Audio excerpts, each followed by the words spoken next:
بسم اللہ الرحمن الرحیم۔ آج کا ٹاپک ہے کنیزوں کا علم۔ علم مردوں ہی کی میراث نہیں، اس پر عورتوں کا بھی اتنا ہی حق ہے۔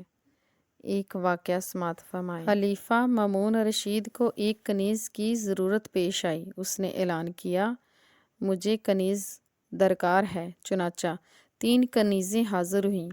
جو کنیز سب سے پہلے آئی اس نے قرآن پاک کی آیت پڑھی، سورۃ توبہ کی آیت نمبر 100 پڑھی۔ جو درمیان میں آئی اس نے فوراً سورۃ بقرہ کی آیت نمبر 134 پڑھی، اور جو آخر میں آئی اس نے سورۃ ضحیٰ کی آیت نمبر 6 پڑھی۔ مامون رشید تینوں کنیزوں کے جوابات سے اتنا خوش ہوا کہ اس نے تینوں کو خرید لیا۔ ہمیں قرآن پاک کی تلاوت بھی کرنی چاہیے اور اسے سمجھنا بھی چاہیے۔ غور فرمائیں، تینوں کنیزوں نے کیسے خوبصورت انداز میں اپنی بات بیان کی۔ یہ سب اسی وقت ممکن ہے جب ہم قرآن مجید کو سمجھ کر پڑھیں، اس کا علم حاصل کریں۔ ایک اور واقعہ، زبیدہ اور محبت قرآن مجید۔ بادشاہوں حکمرانوں میں اگر ظالم بھی تھے تو نیک لوگ بھی تھے۔ ان میں سے ایک بی بی تھی جس کا نام زبیدہ تھا۔ یہ ہارون رشید بادشاہ کی بیوی تھی۔ جہاں زبیدہ امیر کبیر خاتون تھی وہاں اسے قرآن پاک سے بہت لگاؤ، اسلام سے بڑی محبت تھی۔ ملکہ زبیدہ لباس نہایت قیمتی پہنتی تھی، لیکن اس کی عبادت اور ریاضت کو دیکھ کر رابعہ بصری کی یاد آ جاتی تھی۔ مال و دولت نے زبیدہ کا دماغ خراب نہیں کیا تھا۔ ملکہ زبیدہ خاتون کے حرم میں 100 کنیزیں حافظہ تھیں، جن میں سے ہر ایک کو 10 پارے سنانے پڑتے تھے۔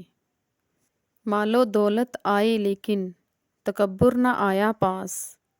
عجز میں رہتی تھی لیکن پہنتی تھی اچھا لباس۔ یاد رکھتی تھی زبیدہ زیست کے انجام کو، یاد رکھتی تھی وہ اپنی قبر والی شام کو۔ آج مال و دولت ہمیں اسلام سے دور کر دیتا ہے۔ ہم عیش و عشرت میں غرق ہو جاتے ہیں، مذہب کی یاد دل سے نکال دیتے ہیں۔